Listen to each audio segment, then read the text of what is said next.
안녕하세요. 우동청단의 정목입니다. 제가 엊그제 영상을 올린 후에 페이스북 친구 한 사람이 제게 댓글로 이렇게 질문했습니다. 한국에는 왜 그렇게 개신교, 특별히 장로교가 많은 건가요? 그렇습니다. 한국에는 천주교, 불교, 개신교, 천도교, 대종교, 원불교, 태극도, 증산도, 갖가지 여러 가지 종교들이 있는데 왜 그 중에서도 굳이 개신교, 그리고 그 중에서도 장로교가 그렇게 많아지게 된 것일까? 저도 한번 생각해 보게 되었습니다.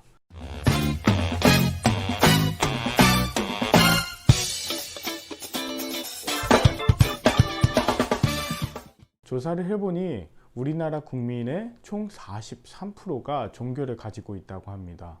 저는 이 사실도 놀랐지만 총 56%의 사람들이 종교를 갖고 있지 않다는 것 또한 놀라운 사실이었습니다. 게다가 2015년 종교조사 통계를 보면 천주교가 8%로, 그리고 불교 인구가 15%, 그리고 개신교가 19%입니다.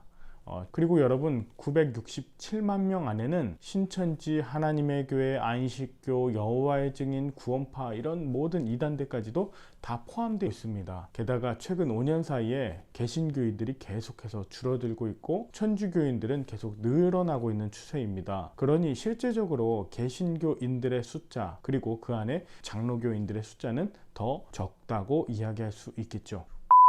자, 전 세계적 추세를 좀 보면 카톨릭 인구가 13억 2,900만 명으로 가장 많습니다. 우리나라에는 카톨릭이 8%였는데 전 세계적으로는 가장 많은 숫자를 차지하고 있습니다. 그리고 우리나라에는 거의 없지만 동방 정교회 사람들이 2억 5천만 명이나 됩니다. 침례교 9천만 명, 성공회 8,500만 명, 또 루터교도 7,600만 명, 감리교가 7,500만 명인데 여기에서 나온 성결교 1,200만 명, 또 오순절 2억 8천만 명, 구세군 1,600만 명, 이렇게 감리교 계열의 웨슬리안들은 총 3억 7천만 명이나 되는 엄청난 규모를 자랑하고 있습니다. 여기에 비해 세계 모든 장로교인들을 다 포함했을 때 겨우 1,800만 명밖에 되지 않습니다. 여기에 기독교 윤리 실천 운동에서 내놓은 2019년 최근 통계에 의하면 세계 장로교인들은 1,200만 명에 불과할 것이라 합니다. 장로교인들이 대부분 한국과 미국에 있는데 분포로 따져보면 한국에 550만, 북미에 약 200만, 유럽과 오세아니아주에 100만, 그리고 아시아와 아프리카에 300만, 다 합쳐서 1200만 명 정도라는 거예요. 그러니까 세계적으로는 장로교인들이 그렇게 많지가 않아요. 여러분, 그럼에도 불구하고 우리나라 인구의 10분의 1이 넘는 550만 명이 장로교인이고, 또 세계적 추세하고는 맞지 않게 우리나라는 정말 보기 드문 장로교가 많은 나라입니다. 전 세계 장로교인들의 50%가 한국에 있다고 보시면 됩니다. 그래요. 다시 질문으로 돌아가서 한국에는 왜 그렇게 개신교, 특별히 장로교가 많을까? 이 질문에 몇 가지로 대답을 해드리고자 합니다. 제가 생각하는 첫 번째 이유는 초기 선교 정책의 영향이었던 것 같습니다. 쉬운 말로 장로교가 선방을 잘 날렸다는 것이에요. 1884년 북장로교 출신의 선교사 알렌이 의료 선교를 하게 되는데 우연한 계기로 우리나라 최초의 병원인 광해원을 세우고 또 고종의 주치이자 또 정치 고문이 되죠. 한 나라의 왕과 친밀해지고 또 정치 고문이 될 수 있다는 것은 그 자체로 굉장한 영향을 미칠 수 있다는 것을 의미합니다. 그리고 1885년 언더우드 선교사 그리고 아펜젤러 선교사 같이 오지 않습니까?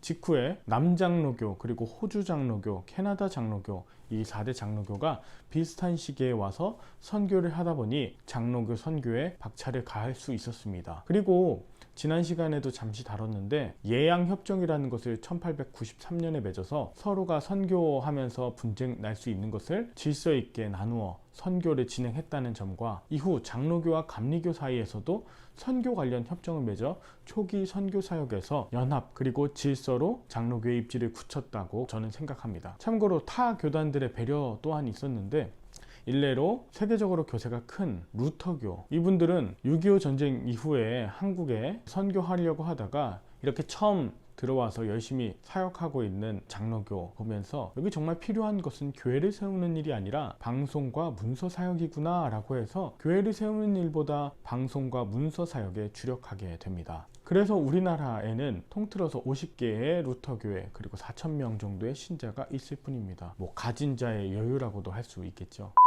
제가 생각하는 장로교가 한국에 많은 두 번째 이유는 내적인 또 자생적인 이유라고 생각을 하는데, 장로교 출신 선교사들은 비교적 교육을 잘 받은 학식을 갖춘 분들이었어요. 그래서 다른 개인의 신비적인 체험을 중시한다기보다 체계적이고 학문적인 신학교육을 중시했고, 또 한국의 일회적인 그런 선교 교육보다는 장기적이고 또 주체적이고 자립적인 그리스도인들을 양성하기 위한 그런 선교 정책을 폈습니다. 그 중에 북장로교 선교사 출신인 마포 삼렬이라는 선교사님이 1901년에 평양에 조선예수교 장로의 신학교를 세워서 보다 체계적인 한국인 목회자를 세우는 것을 시작하게 됩니다. 이후 김재준 목사님과 김대현 장로님을 중심으로 우리 손으로 조선신학교를 세우게 되었고, 또 이후에 고려신학교, 장로회 신학교, 그리고 총회 신학교 등 학교를 우리 손으로 세우며 일제강점기 그리고 해방, 6.25 이후에도 가장 중요한 것을 교육으로 여기고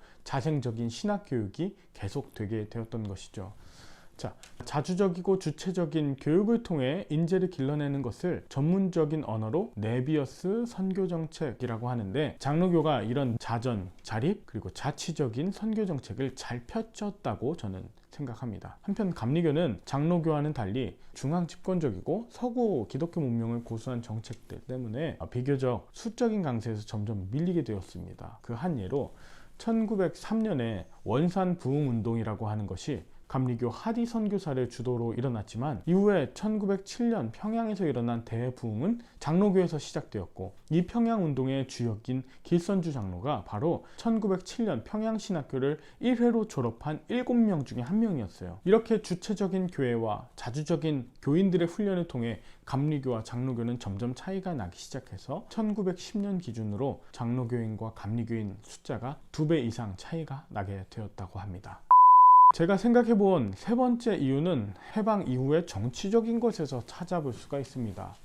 이승만 대통령을 비롯해서 또 유신 정권, 군부 독재, 민주화 운동 과정에서 개신교가 정치적으로 영향을 미쳤다는 것이죠.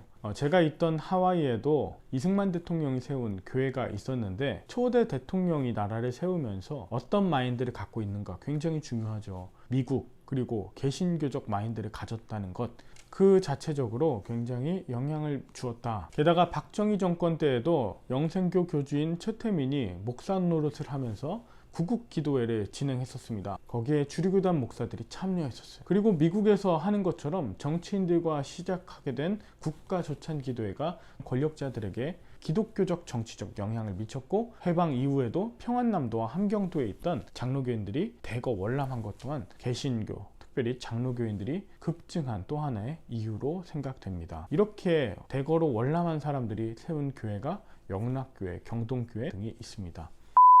또 하나의 이유를 이야기해 보자면, 이전 영상에도 밝혔지만 교회 구조에서도 차이가 납니다. 감리교는 말 그대로 감독이 치뢰하는 중앙집권 체제여서 감독의 파송하에 교역자가 이동하는 그런 특성이 있습니다. 그런데 장로교회는 평신도 대의 체제이기 때문에 목회자가 교회에 청빙해서 상황만 맞는다면, 특별히 교인들이 원한다면 은퇴할 때까지 한 교회에 머물러서 지속적인 사역이 가능하다는 것이 차이점입니다. 그러니 목회자 이동이 빈번한 감리교회에 비해 장로교회는 한 교회에서 한 목회자가 안정적으로 오랫동안 목회할 수 있고, 또한 교회의 여러 가지 결정을 할 때에도 외부에서 또 상부에서 내려오는 지시보다 자체적, 자발적으로, 독립적으로 계획하는 교회가 아무래도 동기부여가 되고 힘을 더 받아왔을 겁니다.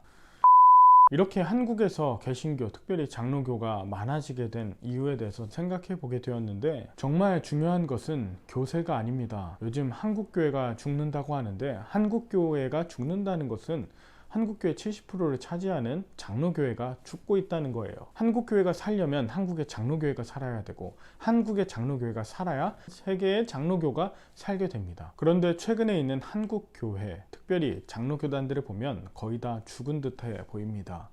500년 전 칼빈만 붙들고 짧은 한국 기독교의 역사는 모른 채 그저 우물한 개구리처럼 무지하고 스스로 교만하다면 그것은 정말 한국교회에 가망이 없는 것이겠죠. 요즘에도 장로교회 각 교단의 총회가 열리고 있지만 최근 몇 년간 장로교회 가장 큰 이슈인 사랑의 교회 또 명성교회 문제는 한국 장로교회의 최대 두 교단이 무너지고 있는 모습을 대표하고 있어요. 특별히 명성교회 세습 사태의 영향으로 신뢰를 잃은 예장 통합은 최근 2017년부터 2019년까지 2년 만에 30만 명이 교단을 떠났다는 보고가 기윤실에서 있었고, 사랑의 교회가 있는 예장 합동교단 역시 여성 안수 거부, 또 신학교 문제, 사회 문제, 무심, 또 극우 정치와 결탁 등으로 인해서 곧 200만 명선이 무너지고 내년에는 150만 명선도 무너질지 모른다고 기윤실에서 전망하셨어요. 그런 일이 발생하지 않았으면 좋겠습니다. 이렇게 대형 교회들 중심으로 급격하게 양적 부흥이 일어났던 한국 개신교가 몇 개의 대형 교회 중심으로 급격하게 무너지고 있고, 또 코로나19로 인해 개신교에 대한 사회 신뢰도가 급격하게 하락하였기 때문에 개신교, 특별히 장로교가 새로운 마음으로 개혁해야 한다는 목소리가 높아지고 있는 추세입니다. 그리고 그런 개혁에 대한 현실은 기성세대들이 아닌 바로 이 방송을 보고 있는 저와 여러분들, 다음 세대의 과제와 현실이 될 것입니다.